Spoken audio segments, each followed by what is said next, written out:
Kalau baku marah itu mesti sempatkan 1 menit untuk bicara. Kalau bicara-bicara dan ternyata yang kita dua bakal itu tidak penting, berhenti sudah, kau cari makan. Sei kau apa kau makan sudah. Jangan sampai kita dua sementara bertengkar soal Ayu Ting Ting itu mau menikah dengan siapa. Itu tidak penting bagi keluarga Manobe, dan lebih baik kita dua cukup sudah. Keluarga Raja Kana tidak ada kepentingan di situ. Bukan pendeta Yandi juga yang saksi toh untuk Ayu toh. Sudah cukup sudah. Kecuali untuk Ayu Manobe, itu boleh. Itu ada hubungan. Tapi kalau Ayu itu tidak. Jadi bahkan tidak penting kita berbakalai untuk apa. Bapak Ibu Saudara-saudara, tema kita hari ini ditetapkan oleh Majelis Sinode Gemit adalah kebijaksanaan berbuah keadilan. Kebijaksanaan berbuah keadilan. Pembacaannya terambil dari pertama Raja-Raja pasal 3 ayat 16 sampai ayat yang ke-28. Pertama Raja-Raja pasal 3 ayat 16 sampai ayat yang ke-28. Sejemput jemaat Tuhan berdiri. Hikmat Salomo pada waktu memberi keputusan. Pada waktu itu masuklah 2 orang perempuan sundal menghadap raja. Lalu mereka berdiri di depannya. Kata perempuan yang satu, "Ya tuanku, aku dan perempuan ini diam dalam satu rumah, dan aku melahirkan anak pada waktu dia ada di rumah itu. Kemudian pada hari ketiga sesudah aku, perempuan ini pun melahirkan anak. Kami sendirian, tidak ada orang luar bersama-sama kami dalam rumah. Hanya kami berdua saja dalam rumah. Pada waktu malam anak perempuan ini mati karena ia menidurinya. Pada waktu tengah malam ia bangun lalu mengambil anakku dari sampingku, sementara hambamu ini tidur. Dibaringkannya anakku itu di pangkuannya, sedang anaknya yang mati itu dibaringkannya di pangkuanku. Ketika aku bangun pada waktu pagi untuk menyusui anakku, tampaklah anak itu sudah mati. Tetapi ketika aku mengamati dia pada waktu pagi itu, tampaklah bukan dia anak yang kulahirkan." Kata perempuan yang lain itu, "Bukan, anakkulah yang hidup dan anakmulah yang mati." Tetapi perempuan yang pertama berkata pula, "Bukan, anakmulah yang mati dan anakkulah yang hidup." Begitulah mereka bertengkar di depan raja. Lalu berkatalah raja, yang seorang berkata, "Anakkulah yang hidup ini dan anakmulah yang mati." Yang lain berkata, "Bukan, anakmulah yang mati dan anakkulah yang hidup." Sesudah itu raja berkata, "Ambilkan aku pedang." Lalu dibawalah pedang ke depan raja. Kata raja, "Penggalah anak yang hidup itu menjadi 2 dan berikanlah setengah-setengah. Berikanlah setengah kepada yang satu dan yang setengah lagi kepada yang lain." Maka kata perempuan yang empunya anak yang hidup itu kepada raja, "Sebab timbullah belas kasihannya terhadap anaknya itu," katanya, "Ya tuanku, berikanlah kepadanya bagi yang hidup itu. Jangan sekali-kali membunuh dia." Tetapi yang lain itu berkata, "Supaya jangan untukku ataupun untukmu, penggalah." Tetapi raja menjawab, katanya, "Berikanlah kepadanya bayi yang hidup itu. Jangan sekali-kali membunuh dia. Dia itulah ibunya." Ketika seluruh orang Israel mendengar keputusan hukum yang diberikan raja, maka takutlah mereka kepada raja, sebab mereka melihat bahwa hikmat daripada Allah ada dalam hatinya untuk melakukan keadilan. Demikian firman Tuhan. Bapak Ibu Saudara-saudara, salam. Keadilan. Saya memastikan sekali bahwa di bumi ini banyak orang mencari keadilan. Tetapi mungkin Ada banyak hasil yang membuat kita merasa tidak adil. Ada anak merasa tidak adil pada putusan orang tua. Ada adik merasa tidak adil pada putusan kakak. Ada orang tua merasa tidak adil atas perhatian anak-anak terhadap mereka. Ada banyak orang pencari keadilan di bumi ini yang merasa tidak adil. Lalu tema ini menolong kita sebentar, saudara-saudara, melalui pembacaan ini, bahwa yang memungkinkan keadilan itu ada kalau segala sesuatu yang diambil sebagai kesimpulan atau keputusan itu diambil berdasarkan kebijaksanaan atau hikmat yang dari Tuhan. Kalau dia tidak berdasarkan itu, maka sudah pasti tidak adil dan makin merasa tidak puaslah banyak pencari keadilan. Di awal saya ingin sampaikan kepada kita saudara-saudara bahwa kata-kata yang bagus, yang masuk akal itu belum tentu itu berhikmat. Saya ulangi, kata-kata yang bagus, yang logis, yang masuk akal itu belum tentu berhikmat. Belum tentu. Saudara bisa baca tulisan-tulisan yang banyak-banyak dengan narasi yang bagus sekali, tapi belum tentu berhikmat. Saya ingat saudara-saudara, kami kuliah beberapa teman, terus ada teman yang 4,5 tahun sudah selesai, wisuda. Saya dan beberapa teman 6 tahun baru habis. Orang tua protes, kamu kok kuliah sama-sama ini, kenapa dia bisa habis 4,5 tahun, kok engkau 6 tahun? Saya bilang, Bapak, coba Bapak berpikir logis saja, coba Bapak pikir logis saja. Yang belajar 6 tahun dan 4,5 tahun siapa lebih pintar? Logis toh? Belajar 6 tahun dan 4,5 tahun kan yang lebih pintar 6 tahun. Masuk akal, baik, tapi tidak bijaksana. Ada banyak kalimat yang saudara bisa ucapkan. Bijaksana belum tentu. Bapak Ibu saudara-saudara, ketika Salomo menjadi raja menggantikan ayahnya Daud, Tuhan memberikan kepadanya sebuah pertanyaan yang sangat umum dan sangat terbuka. Kalau kita baca di ayat 5, pasal 3 ayat 5. Ketika Tuhan menjumpai Salomo dalam sebuah mimpi, Tuhan bilang kepada Salomo, mintalah apa yang hendak kuberikan kepadamu. Kepadamu diberikan kebebasan untuk meminta apa saja yang engkau mau. Yang menarik saudara-saudara adalah bahwa banyak orang tidak menduga, atau kalau mau mengantar kita kepada hal ini, saya mau bilang begini, coba saudara berpikir satu saat ketemu Tuhan dan Tuhan bilang boleh minta apa saja. Kira-kira saudara mau minta apa? Kalau hari ini ketemu Tuhan terus Tuhan bilang boleh minta apa? Minta. Coba saudara pikir meminta apa? Tadi saya bilang kalau saya ini ketemu Tuhan, kita ketemu Tuhan bisa disentuh, bisa diraba, bisa diajak bicara, pasti dia tanya. Kami yang anak-anak muda pasti bilang, Tuhan, foto dulu.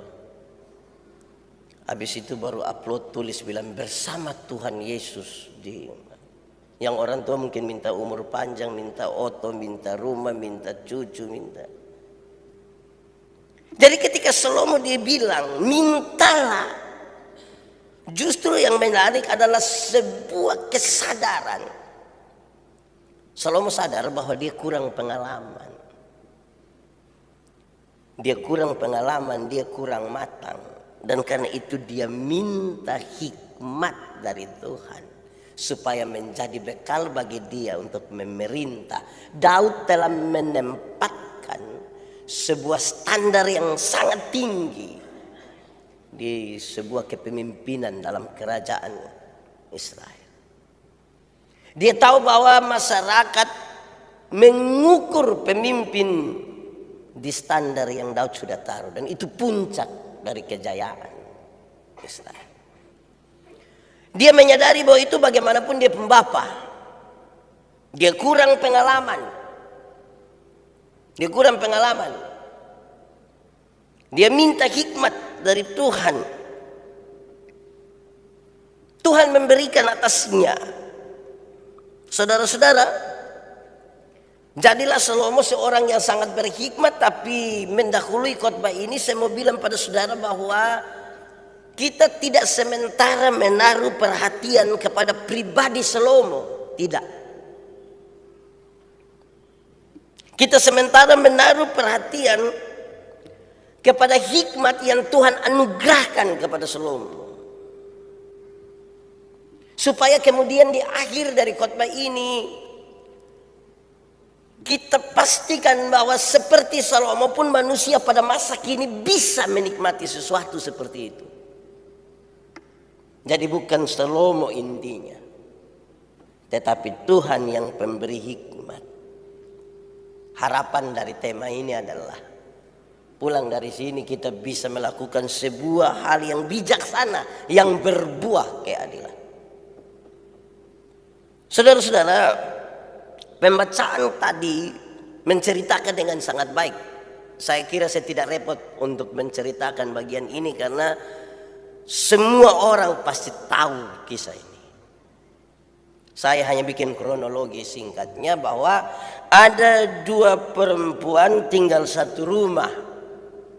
Disebutkan mereka adalah perempuan pelacur. Mereka tinggal satu rumah dan mereka masing-masing melahirkan anak di waktu yang kurang lebih sama. Satu duluan dan 3 hari kemudian ada satu lagi melahirkan. Mereka berdua saja dalam rumah. Siapa mau jadi saksi atas siapa? Karena hanya dorang dua. Saudara-saudara, beberapa saat kemudian ada satu anak mati. Menurut penjelasan satu perempuan bahwa dia punya mama yang tendes kas mati dia. Kira-kira dia punya mama mangkali berat 60 kok 70 Tendes ini anak kecil yang baru lahir ini. Napas sesak dan mati. Jadi ada sebuah kenyataan bahwa ada satu anak mati. Dengan satu anak mati ini berarti tinggal ada satu anak bayi di situ. Maka pertengkaran itu pun terjadi. Saya yakin mereka bakalai di rumah.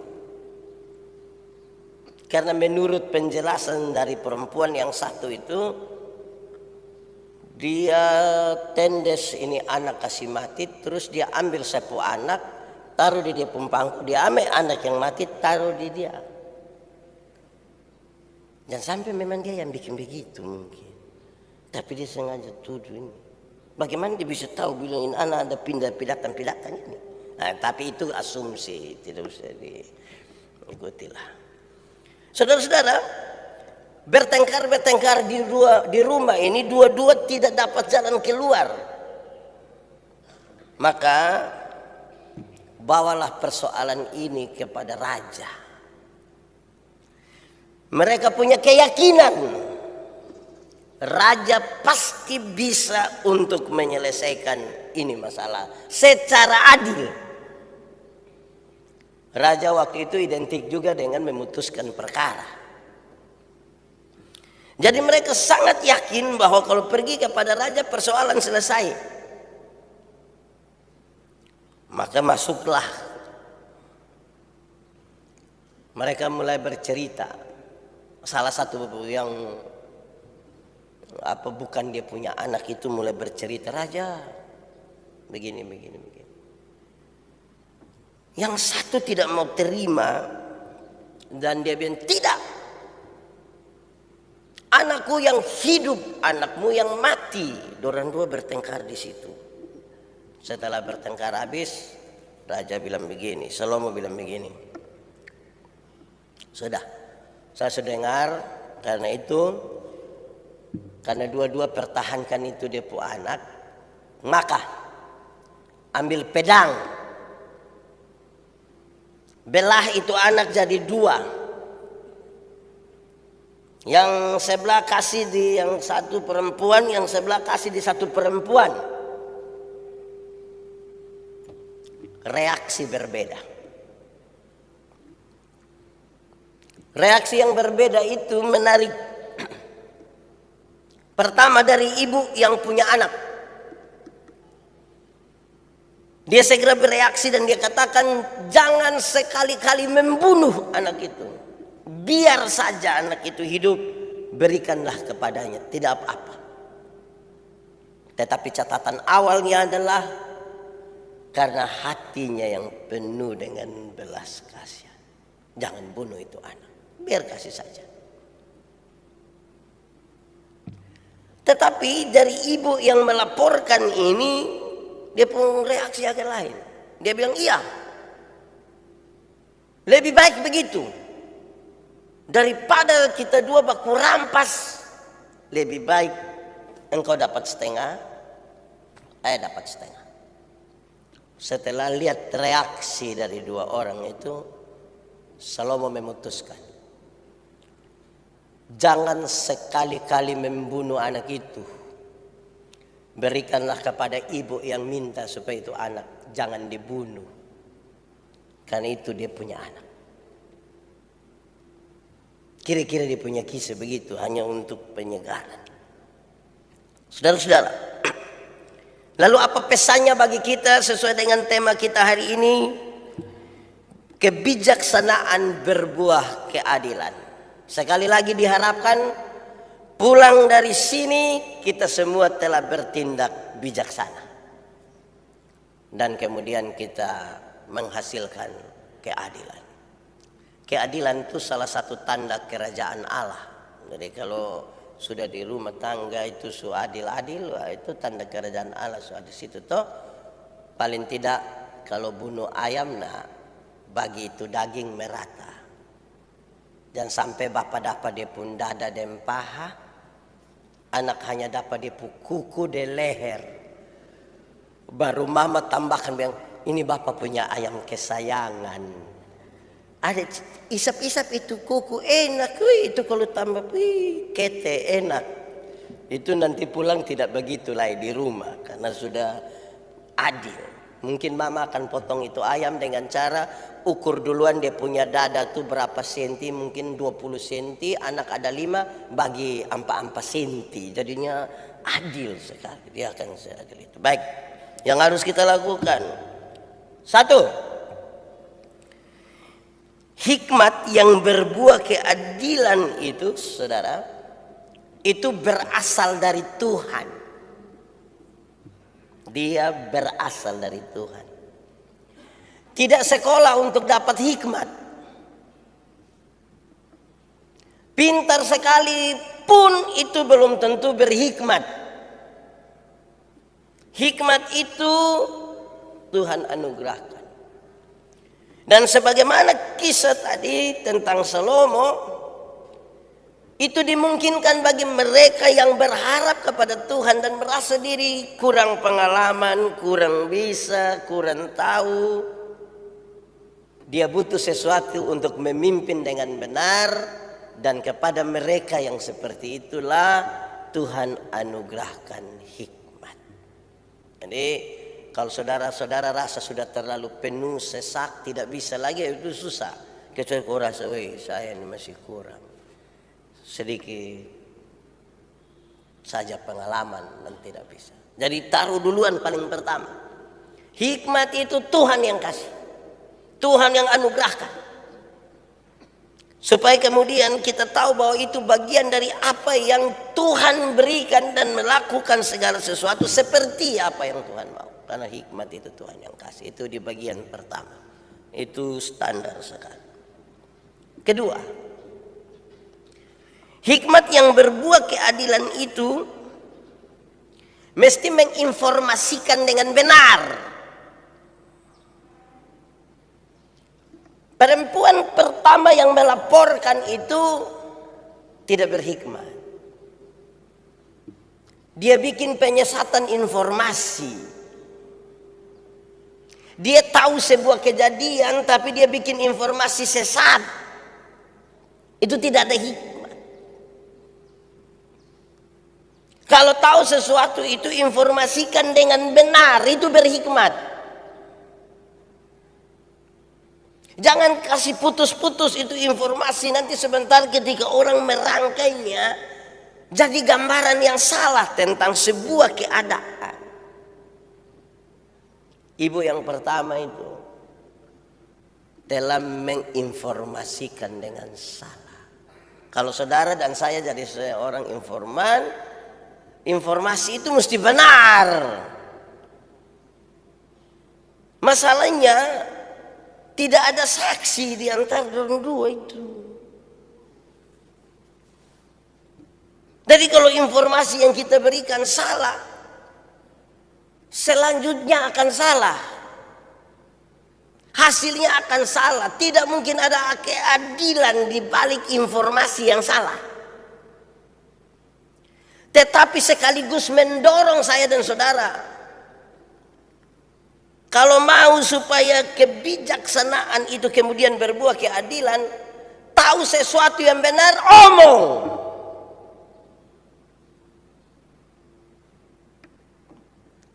Omong.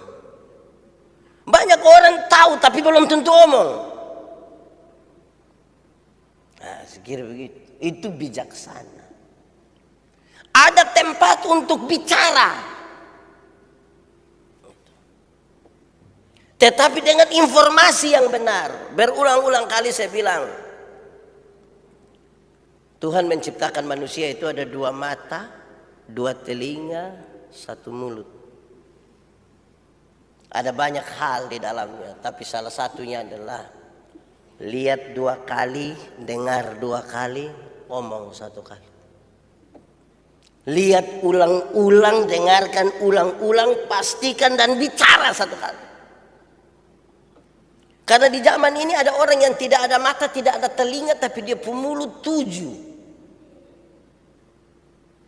Jadi kalau mau bijaksana, berhikmat dan ada keadilan, lihat. Informasikan dengan benar. Bagian kedua. Saya percaya roh Tuhan yang ada di dalam kita yang memberikan hikmat itu memampukan bukan saja Salomo, tapi memampukan kita semua untuk bisa melakukan hal yang sama. Menginformasikan dengan benar. Tapi kita koma sedikit di situ dulu. Karena ada persoalan etika di situ. Etika itu selalu berurusan dengan waktu tahu sesuatu itu benar kok salah. Sudah tahu dia benar kok salah, dia naik sedikit, penting atau tidak penting. Sudah tahu itu penting atau tidak penting, naik sedikit, caranya betul atau tidak. Yang keempat yang paling tinggi itu adalah menguntungkan siapa, menguntungkan saya atau menguntungkan banyak orang. Jadi mau kasih tahu dia yang benar, orang berhikmat butuh tahu itu 4. Oh, ini benar.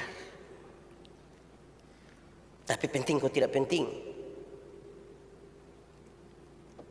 Dan sampai itu tidak penting, tapi butuh orang bikin-bikin kepenting. Caranya betul atau tidak? Menunjuk etika ini. Saudara bayangkan kalau saya pernah bilang kalau kita ibadah begini ada anjing jalan lewat di sini, kan kita terganggu toh? Semua orang pasti tidak suka untuk ini anjing ada di sini. Yang berhikmat itu dia berpikir bagaimana supaya usir ini anjing tapi tidak mengganggu ibadah toh. Tidak berhikmat, hus, has, siapa pun anjing itu? Macam kedepuntuan saja lagi. Kan tanpa masalah.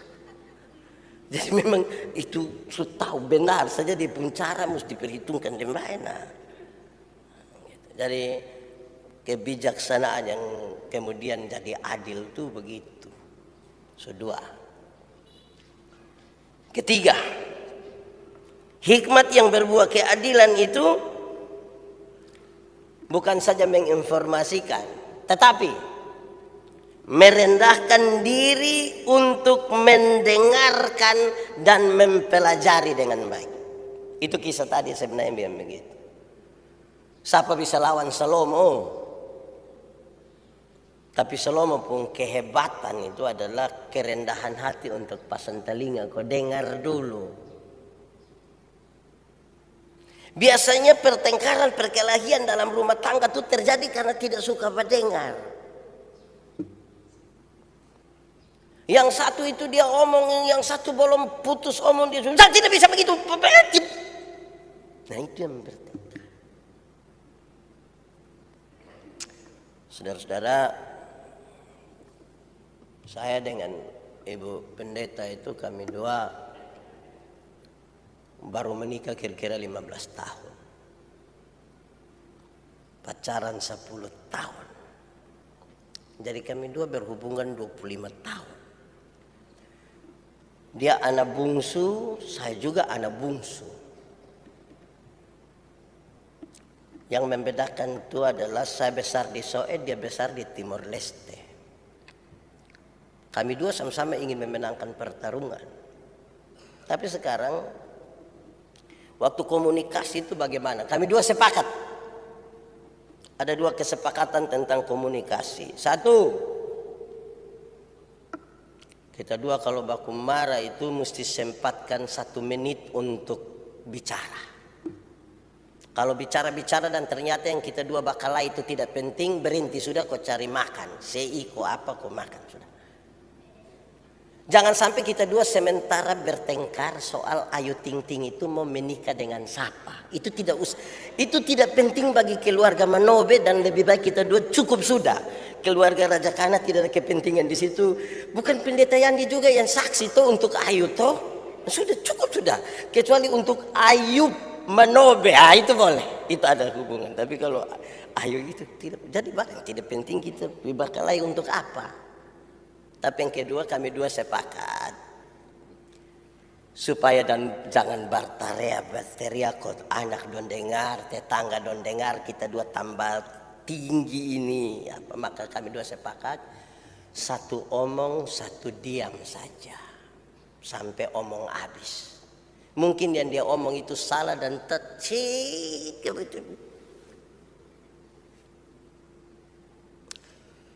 dia suruh omong itu salah semua. Tapi memang kalau orang omong ini betul mesti lihat di pemuka toh.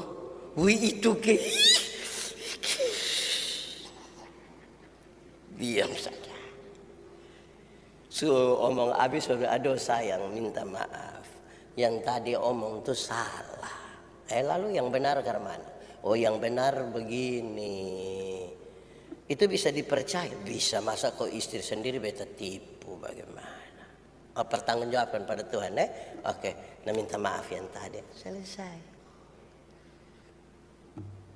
Bayangkan kalau dia bilang, lu kenapa? Oh itu kita yakin orang bukan pikir free deh dong akan lihat kita bakal lain di altar. Jadi mendengar dulu. Coba kita omong sama-sama 1, 2, 3. Mendengar. Kadang-kadang kita mau yang kita omong ini orang dengar, tapi kita tidak mau untuk dengar yang orang omong. Itu tidak bijaksana dan pasti hasilnya tidak adil karena kita berdasarkan asumsi nanti.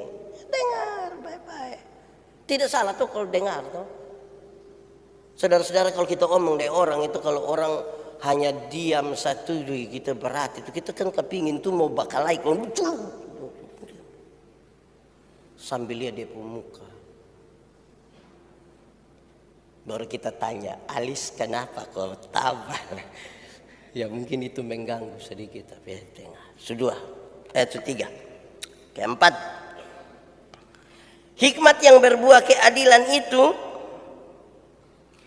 akan menggunakan Tuhan luar biasa ini.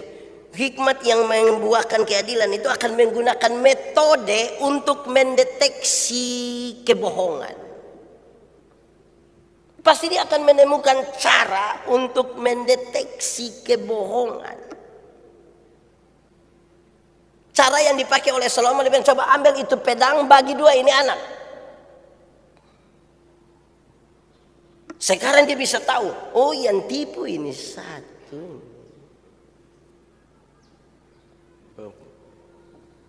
Biasa kalau ada orang kerja di rumah,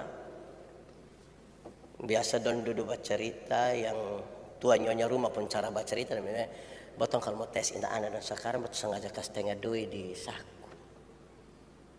Kalau sebentar gue don cuci, kita tanya, ini ada dapet duit? Sony sudah ada duit kertas putih sah. Oh ini anak ini dia tipu ini. Hikmat itu menolong kita untuk menggunakan cara, metode untuk mendeteksi kebohongan. Amin kok.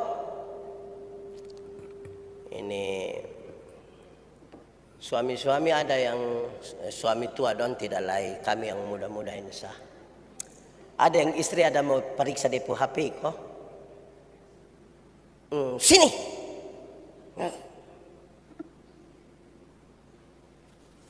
Saya baca satu status bilang, istri ambil HP kami tidak takut, hanya deg-degan saja. Suhapus kok belum.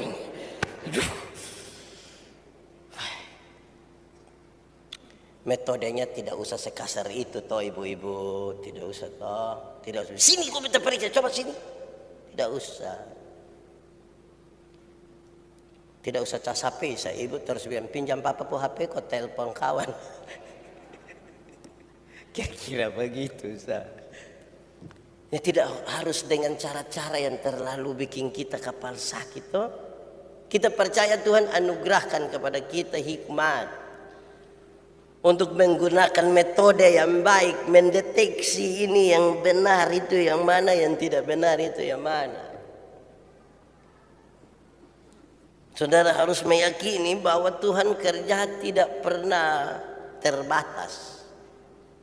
Dari soal metode, tidak ada satu obat yang sangat manjur bilang ini satu obat untuk seluruh penyakit, tidak. Ada metode, mungkin di keluarga Manobe begini, di keluarga Famdale begini, di keluarga Nusi begini, di keluarga Daud begini, di keluarga Suru begini, masing-masing punya metode sendiri-sendiri untuk itu. Kita percaya Tuhan memberi, pasti baik, adil itu. Kelima, hikmat yang berbuah keadilan itu sangat memperhitungkan nilai dan penghargaan kepada kemanusiaan.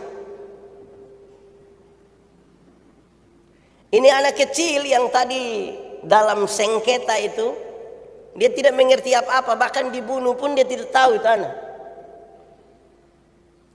Tapi hikmat yang Tuhan berikan bagi Salomo, kemudian memberi gambaran yang sangat kuat untuk tolonglah hargai kemanusiaan. Nilai-nilai sebagai manusia itu mesti dihargai. Khotbah di bukit dalam Matius pasal 7, ketika banyak orang mempertanyakan, makin banyak orang, ini kan dia mau banyak.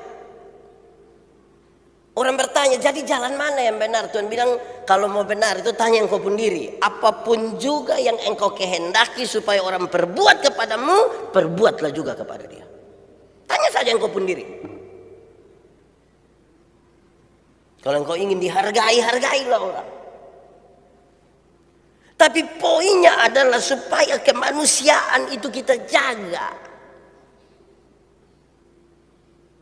Berhikmat sekali kalau dalam mengurus sengketa itu kemanusiaan itu kita jaga. Kemanusiaan.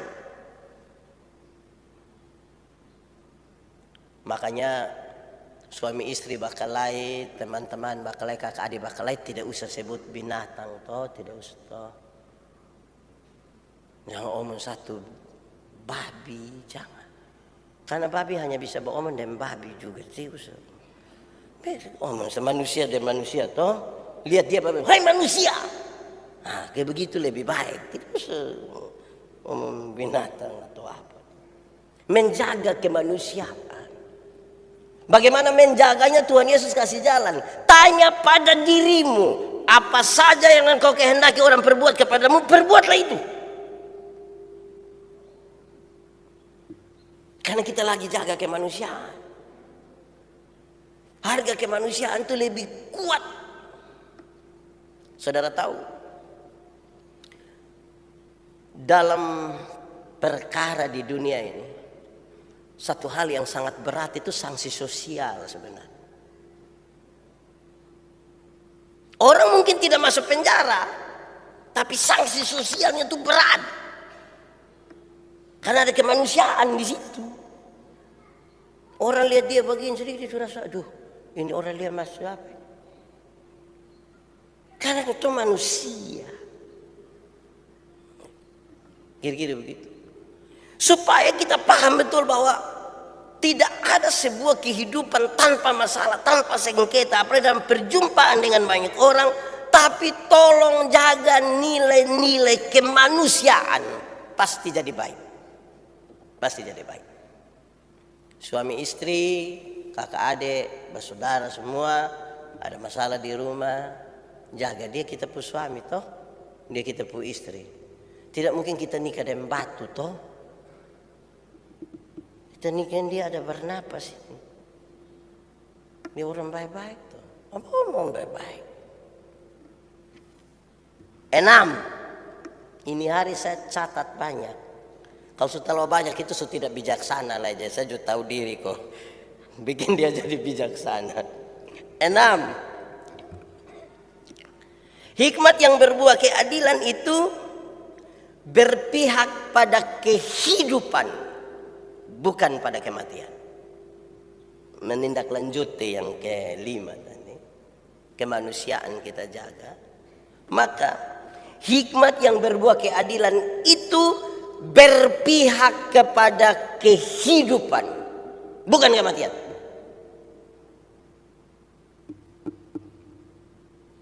Ini sidang jemaat memutuskan, ada 99% yang hadir memutuskan bunuh pendeta Yandi. Terus ada satu suara bilang jangan, karena dia pu anak masih kecil, dia cuma manusia. Hikmat yang memihak kepada kehidupan ini sudah bukan soal suara terbanyak, tetapi soal kehidupan. Mari kita ikut yang satu suara itu. Dan dia berpihak pada kehidupan, bukan kepada kematian. Memang kadang-kadang secara emosional kita kepingin seseorang itu dihukum seberat-beratnya. Kita kepingin lebih baik dia hancur. Tapi mari berpihaklah pada kehidupan. Berat memang. Tapi saya kira Tuhan memungkinkan kepada kita untuk bisa sanggup menjalani itu yang baik. Ketujuh, leduasa. 7. Hikmat yang berbuah keadilan itu menghasilkan orang yang dikenang sepanjang masa sebagai orang berhikmat dan bertindak dengan hikmat. Saudara lihat ya, setelah dia memutuskan sesuatu yang memihak kepada kehidupan. Ini ibu bilang jangan bunuh, jangan sekali-kali bunuh. Dia setuju dengan itu, kan itu kehidupan. Lantas kemudian sepanjang masa hikmat yang berbuah keadilan itu menghasilkan orang yang dikenang sepanjang masa. Kita ini kan mestinya dikenang sebagai orang yang berhikmat juga. Kita mungkin sudah dikenang sebagai orang yang ini. Tapi mungkin harus sepanjang masa, sepanjang keturunan dari kita dikenang sebagai orang-orang yang berhikmat. Saudara, ini tadi malam saya baca satu video pendek satu. Ada satu profesor, ada satu pilot, ada satu orang biasa, dengan ada satu dosen. Dorang naik pesawat sama-sama, tiba-tiba pesawat mati dan dong harus mati semua sudah. Tapi di parasut itu tinggal 3, dorang ada 4 orang. Profesor bilang dunia ini butuh penemuan-penemuan baru. Butuh itu. Dia cepat-cepat angka ame 1. Dia sudah terjun. Yang dosen bilang dunia butuh orang-orang pintar. Dia angka ame 1. Sekarang tinggal 1. Yang pilot bilang kepada anak ini, sudah lu pakai, sudah kau lompat turun. Saya karena pilot, berdasarkan janji profesi, saya akan mati bersama-sama dengan ini pesawat. Ini anak bilang, tidak. Ini parasut ini lagi 2. Jadi bapak bisa 1, beta 1. Setahu saya kan ada 3 saja, kok kenapa jadi 4? Ben tidak. Yang profesor 1 tadi mungkin panik, dia ambil cepat-cepat, dia ambil beta pun tas, bukan itu.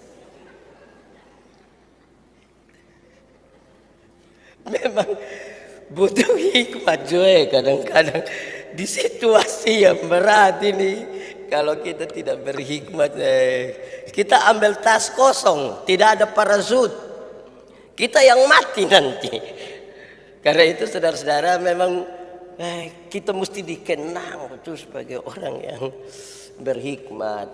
Bukan saja pintar, bukan saja itu pintar, kaya, terhormat itu penting Bukan, saya tidak berhutang untuk mengatakan itu tidak penting. Itu penting semua. Tapi karena tema kita tentang hikmat, saya mau kasih tahu ya bijak-bijaksana lah di situ. Terakhir ini saudara hanya sebuah penjelasan bahwa kalau saudara cari di Google tuh ada jenis-jenis keadilan. Ada banyak jenis keadilan. Tetapi yang disampaikan tadi dalam pembacaan itu adalah keadilan, ini kan saya kutip, saya harus baca baik-baik supaya jangan salah. Keadilan distributif. Penjelasannya adalah keadilan distributif adalah keadilan yang memberikan kepada masing-masing orang apa yang menjadi haknya. Setelah hikmat itu Tuhan memberikan bagi kita, ada sejumlah keadilan yang mesti dihasilkan. Konteks pembacaan tadi, ini saya omong hati-hati, saya lihat ini orang yang sarjana hukum di sini, saya kutip dan ini. Keadilan distributif, yang berhak itu yang harus pegang, dia punya. Yang punya anak itu adalah ibu yang meminta supaya anak itu jangan dibunuh. Berikanlah kepada ibu itu, dia yang paling berhak untuk itu. Keadilan distributif. Supaya yang berhak dia memegang itu. Itu bijaksana. Nanti saudara bisa cari lagi macam-macam keadilan lain. Ada yang keadilan yang kalau orang pemalas dia dapat lebih sedikit dibanding orang rajin. Adil itu dia punya. Adil. Dari keadilan ini banyak ini. Tapi khusus hari ini keadilan distribusi. Yang berhak dia yang pegang. Ini ibu punya anak. Berikanlah kepadanya. Selamat menjadi orang bijaksana. Selamat menjadi orang adil. Lebih-lebih lagi selamat menjadi orang adil dan bijaksana. Itu pasti kemuliaan Tuhan nyata atas kita sekalian. Tuhan memberkati kita. Mari kita berdoa.